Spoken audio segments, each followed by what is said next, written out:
woman was pinned down by a bearded soldier. This was her 8th assault that day. After the soldier had satisfied his lust, he, still unsatisfied, spat a mouthful of disgusting phlegm in her face. She dared not resist, but could only endure it silently. When the woman left the room again, the 3 Soviet soldiers were already ravenous and thirsty. She knew clearly that in their eyes, she was merely a tool for venting their anger. There were over 2 million women like her in Berlin. In April 1945, as World War II neared its end, Berlin, the heart of the Third Reich, was reduced to ruins under the fierce Allied offensive. After a brief exchange of fire, thousands of Soviet soldiers poured into the dilapidated city. The hatred of their destroyed homes and the murder of their loved ones had driven them to this bloody battle from their homeland. Initially, the Germans, desperate to survive, covered the streets with white banners, but faced with national hatred and family feuds, the Soviet army showed no mercy. Acting as avengers, they vented their long suppressed rage through plunder and violence. As the flames of vengeance blazed through the enemy's lair, murder,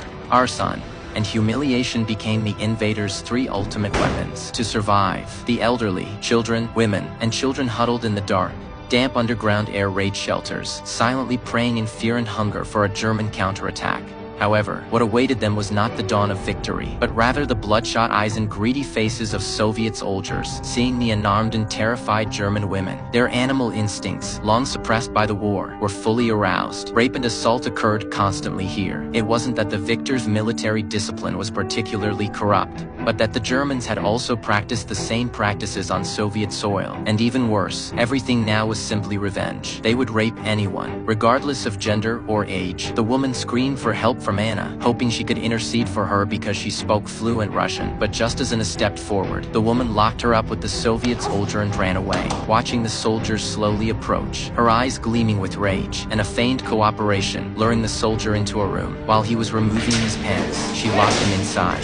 Anna knew she would become the soldier's plaything sooner or later, so she approached a Soviet officer for help, but the colonel simply replied coldly, «У нас мужики все здоровые».